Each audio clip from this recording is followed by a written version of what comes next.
What's going on, everyone? I'm Travis Brown with the Eagle alongside Robert Cessna. This is the My Aggie Nation podcast. We've been away for a while. It's been a little busy over the last few weeks, but we're back, and we have a lot to talk about with A&M spring sports and the goings-ons. But first, let's start with the newest addition to the A&M athletics staff, and that is Trev Alberts. I think one of the last times we were on the podcast or put something on the podcast feed was right after he got hired, just talking a little bit about what that hire means and what the next steps forward are. But we're about a month, a little over a month into the Trev Alberts tenure. You did a column on kind of some of the business and things going on. What has been your take so far in the few interactions we've had and the few decisions we've seen made? I think you brought up a good point. Just a few. I was at a deal last night, and everybody at the table asked, what'd you think about the layoffs? Because once again, if you're out in Bryan College Station, which obviously that's our home base, which we go out, we talked to a lot of people in the community, and they were affected because maybe they went to their church or whatever. When you got 17 approximately people laid off, it does create a ripple effect through the community. And I don't know. I can't answer that question because I firmly believe, this is just C saying, that something like this we knew was going to have to happen. It doesn't matter who the AD is, and people want to say, oh, what's this Alberts guy doing? Hey, I go back, I remember when Bill Byrne came here. When changes happen, changes are never easy. I mean, people want me to start combing my hair or wear better dressing. It's not going to happen until someone tells me to do it. And I think there's going to be the shoe's not going to fit hard at times. And I think that's where we're at, Travis. And nobody wants to lay anybody off. I mean, Trev Alberts, what you say, what is the first things he said? It's family, God, Christian, whatever. But you have to make tough decisions. Jesus made tough decisions. And so, is it tough? Who made that? The Jimbo Fisher, whatever. But hey, you got to make your bet. I firmly believe he knew what he was coming to when people said, hey, we needed to do this. Did he say lay those people off? I don't think so, but he knew that was part of the deal. They knew they're going to have to make cuts and do things. So it's still too early for me to judge Trev Alberts. I'm not going to judge him by that, good or negative, because I wouldn't want anybody to judge me by my first story or even my first years of story. Oh my God, I wouldn't be here if you judged me by my first year's stories. So it's hard to say, but I do like the fact anybody comes in and says they think they can fix it. I mean, that's what you want. You want somebody to come in, and he appears to me to be the kind of guy, he'll make it as painless as possible. You could always say, like, well, unfortunately, if you only knew Cessna, we maybe should have laid 30 people off. Or you never know, and we don't know. It'll come out eventually, but I'm sorry, I'll give a long-winded answer to your questions, but I think we'll wait to be seen. But everything I hear from the new president to the new AD, they want to make it work. They understand where they're at. They understand Aggies. And once again, A&M didn't get over this position overnight. They didn't get to this where like, oh, wow, hey, and they're going to make choices. You heard it here on the My Aggie Nation podcast first. Trev Alberts equals Jesus. I think that's what, did I get that? No, just kidding. I thought maybe I just pronounced his name or did something wrong. Thanks, Travis. Yeah, so anyway, to reset a little bit, of course, last week, approximately 17 staff members in the athletic department were laid off as part of the evolving landscape of college athletics. We at the Eagle asked Trev Alberts if any of this had to do with the financial burden that Jimbo Fisher's buyout puts on the budget, and he said no, it's solely about the future, which, resetting again, is the fact that there are several lawsuits out around the country trying to either make student athletes employees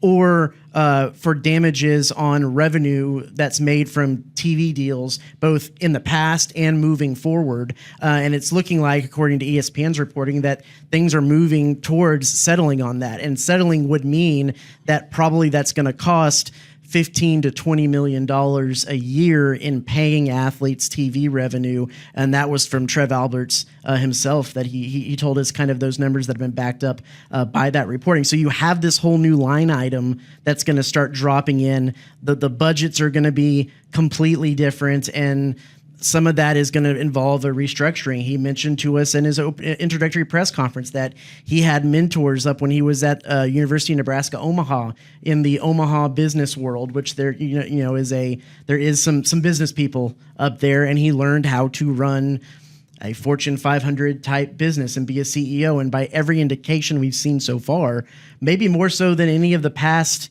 2 or 3 athletic directors, he's taking a business approach to this. And a quick one there. The first coach, he didn't get rid of a coach, but he's going to bring in a director of swimming, which some schools have gone to instead of, could he also be the head men's coach or whatever? But once again, going ahead and trying to limit the amount of money you're going to spend or whatever more efficiently. It's not that they don't want to win or whatever. How efficiently can they do it?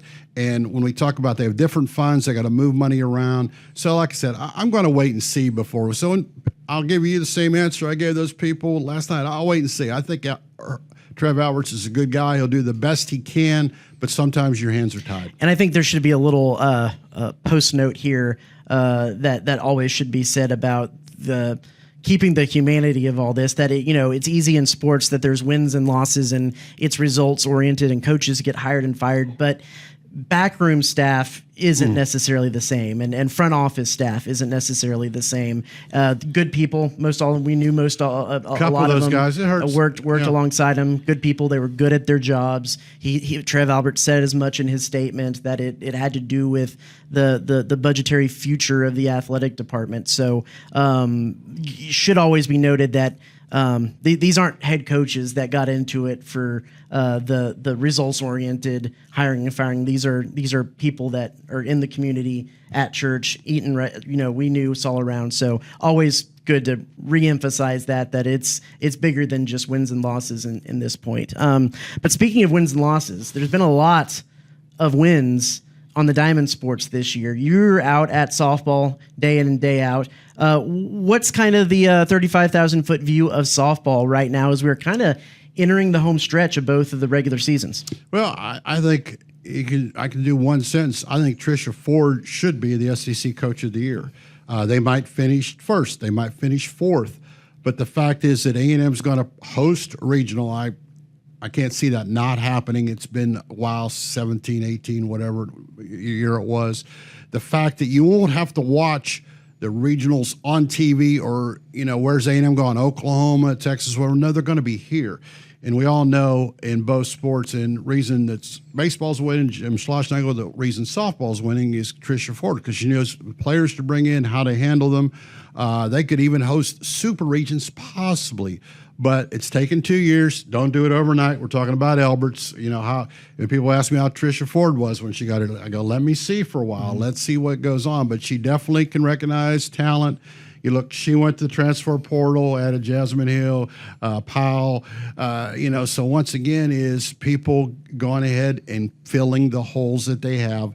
Bottom line is they are a top 16 team. Are they closer to 1, closer to 16? I don't know. But the beauty of it is we're going to find out on the field, and some of those games will be home. Yeah, I think it would be the first regional in the new barn, right? No, they put the new barn open to go ahead and host the regional. That's first time. They played the last series of the regular season. I think it was against Auburn, if I'm not mistaken. And then they brought in Baylor. And Baylor got the finals and somebody else, but the restrooms, everything there was. I remember Kevin Hurley showing us around with. Actually, the players had hard outs on. They played. No, just kidding. But it was a shell of itself. But A&M tried to get it ready for those seniors, and they made good on their deal. It was like a Tori Vidalis, I think, senior year. So they got to win a regional on here. Before, I think that's the year they maybe went to. It all runs together. But trust me, they have played here once before. Yeah. So, well, what are some of the highlights, the standouts for maybe some people who haven't necessarily followed game in and game out? Well, you got to go watch Emily Kennedy. I mean, she's developed into that stud pitcher, and that's the reason when you look at it, Joe Evans is not around anymore. You got to have a stud pitcher, and all the time, Trish Ford will say it always goes back to the circle. It does start in the circle, and she's got enough complementary help that they can get through the weekend. So they've got an All-American type pitcher in Emily Kennedy. And you throw in the rest. They don't have a lineup as comparable to the baseball team, but they have people who could produce at all 9 positions, and they didn't have that in past years. A lot of times in softball, once you get past the first 6 hitters, 7, 8, maybe even 9 are batting 200 or 220, and you get a breather, but you don't get a breather when you notice A&M softball has more walks and strikeouts, which probably says a lot for their hitting coach, as far as that's concerned. But a lot of good players to come out and see. The Brenham girl, whose name I'll mispronounce, Assese, or whatever, she knows who she is. But she's a transfer, come in and take left field. So you do have a little local flair there. You got a lot of big-time seniors has been around a lot, like Trinity Cannon.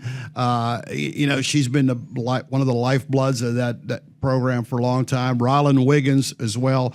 So a good group to go out, and I always have to laugh, and I don't know, put a plug, but you'll see a lot of times you'll see Anderson Garcia out there in the crowd, and you kind of pick him out when you're 6'9" or whatever, but there's a lot of people having fun at Davis Diamond as well as Olsen. I think Trev Alberts was out there. Trev Alberts was out there. Watched the last series. And supposedly maybe Buzz Williams was out there. So I missed Buzz, but the good deal is there's enough people out there. He blended in. Probably. I bet you Gary Blair's out there every now and then. Gary Blair is, if it's a diamond sport, what does Gary always say when he sees me? He's going to baseball to see you, or if he sees you, he'll say go over to see softball, because he'll come over and give a couple innings. Gary loves diamond sports, and as well all the coaches need to support one. It's like tennis is in town this weekend. They're both playing here, and the golf team's fixing to go. Golf will be here next weekend. So there's a lot going on, and this is the way it should be, but don't take it for granted, because softball hadn't been home for a while. Sure. We talk about Trev Alberts, we talk about Trish Ford, and gotta wait and see what is. You didn't really have to wait that long to see what Jim Schlossnagle brought to the A&M baseball team. I mean, they were going to the national semifinals in his first year, and that was with a team that had some above average hitting, pretty good hitting, not so great pitching, and they just swung their way to the national semifinals. This year, they're an even better hitting team than they were in that 2022 year, which is drastically amazing. Better, and they have some pretty competent pitching that has been able to carry them, at least minimize the run damage that this high-powered offense can. But then again, that's not even a thing too, because you can go down 9-0 against Georgia in the top of the first inning, and then they can still come back and run rule them 19-9 in that first game of that doubleheader, which is something I've never seen before. That was wild. But man, I can't remember, and I know you've watched a lot more college baseball than I have, but I can't remember a lineup this potent as this one. You have 2 guys on the team with 23 home runs at this point. They've hit 100 home runs this season, and they're only the second team to do that. The first one was the 99 team, which everyone thought should have been a national championship team, or at least in that College World Series finals contention. So, I mean, this is a generational batting lineup if I've ever seen one. Well, you look, and I've told this to a lot of people, how far A&M has come, quote, in the spring sports, and really baseball leads the way, because when I go out, I mentioned last night, people want to talk about Alberts, because that is the news right now. But as far as the last month, I even told this to Travis, when I went to a grocery store, people come up to me and want to talk about baseball. Mm-hmm. And you consider it was always about Jimbo for about really last 2 or 3 years, mm-hmm. and they're past that. People are just excited about this baseball program. And one guy says, "Hey, Cessna, great coverage, keep it up." And of course, Travis is the one is doing all the coverage. I go, "Hey, yeah, no problem." But when you're winning, it's amazing. Everybody loves a winner. And I think it's refreshing when you go out and fans are excited. And they need to be excited, because they haven't been excited for a while, because football's been kind of bad, lingering. But now what baseball's doing, know that they'll be home for regionals and super regionals probably. Mm-hmm. And you think about going back, if you're old enough to me, you remember in Clemson when they beat Clemson. And you think about all the other times when they've been here, even some of the heartbreaking losses. But when you're here playing for the right to go to Omaha It doesn't get much better than that. No, and just the way that they're doing it. I mean, everybody, was it Chicks Dig the Long Ball? I mean, they are absolutely crushing the ball. I haven't seen so many home runs hit over the batter's eye in center as I have this year with Braden Montgomery, Jace Laviolette in particular. Well, it's like you used to have a baseball guy, and I mentioned Larry Bone, and he was here, Mr. Baseball. And, of course, baseball is the only sport I played. What players will you stop what you're doing and watch? And I think when A&M bats Laviolette and Montgomery back to back, I'm moving, and I had the game. We had the games on. When I'm walking back and forth, I would stop to watch Montgomery bat because he's one of the few, not more so than Laviolette, because I appreciate the fact that Montgomery's a switch hitter and he can do it, and to watch him and how he can actually look bad on one pitch, not very much, but he doesn't look bad on back-to-back pitches. I'll stop and watch him, and I equate it to Larry Bone. Always say he'd stop and watch Darryl Strawberry bat. There's certain players you would stop, Jeff Bagwell, whatever, and you'll watch them bat just because they're so good. Montgomery's that way. Yeah. I actually was just pulling up online the interesting thing about Montgomery, too. And really the whole thing about this whole lineup, Montgomery's a switch hitter against right-handed pitchers. He's batting .398. Against left-handed pitchers, he's batting .310. He has 13 home runs against left-handed pitchers and 18 against right-handed pitchers. He's amazing. But then you even look at guys like Gavin Grahovic, the third baseman, who's the freshman. He's batting .331 against right-handers and .333 against left-handers. I mean, it's not like you can play matchups well with this lineup either. They're pretty just good all around it. Ali Camarillo, the transfer shortstop, on a 30-game reach base streak. I mean, you have to go back to the second series of the year to get when he didn't reach base in a game. I went out, covered a couple of games early when you're still doing basketball. And, of course, like I said, I love baseball.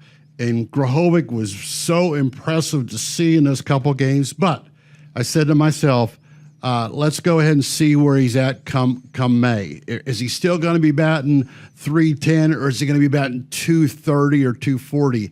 He's the real deal because he's gotten better and better, and he's a freshman.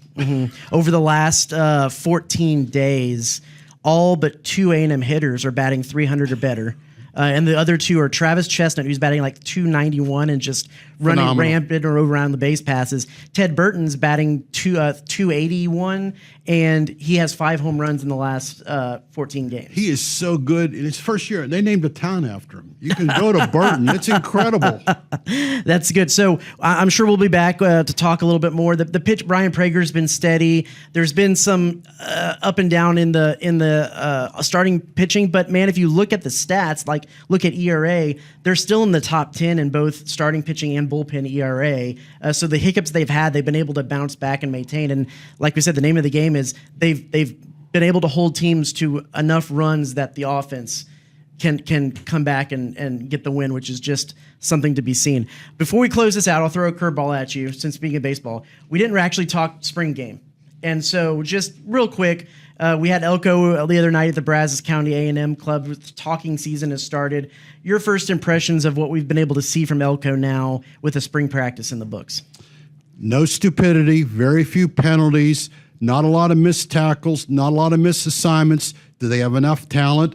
No, but they do things the right way. They're hardworking, no thrills, just a lot of hard work. It's going to come down to the offensive line again this year, and they have a new coach, which I think it'll be a big. It can't get worse. I don't think. Plus there. They were one of the worst in the country, and having the quarterback get hit in pass protection. So I think that's going to, and it's hard to tell in a spring game when you have a different, the offensive lines are all mixed up and the quarterbacks aren't free game, like what's actually going on. But it's going to come down to that. And I think they do. I think it's going to be interesting to see what the production looks like at wide receiver. Could be. I think you hit a couple points because maybe because I'm naive, and sometimes you cover a team and you see sometimes you see the bad, or sometimes you see the. I always thought they've had potential offensive linemen, but the last 2-3 years have been so bad and just haven't get it done.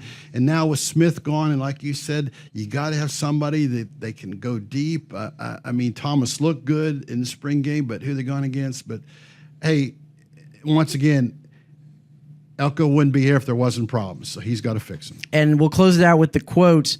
They were talking about that right now they're going into this Brazos Valley A&M club talk. They were undefeated, and he said if he comes back next year, and they're still undefeated, that A&M club meeting is going to be a big expletive party. So that's about the hype and the fervor that's going on with A&M football right now. I think you can say behind. Behind, yeah, big behind. I'm always behind. The Queen song, the with the fat bottom girls, fat bottom parties. Well, we're gonna end it on that because that's a good place to end it. But thanks so much for the hiatus and bringing back another one of these. Be sure to check all of our coverage on theeagle.com. And for Robert Cessna, I'm Travis Brown. This is the My Aggie Nation Podcast. We'll talk to you soon.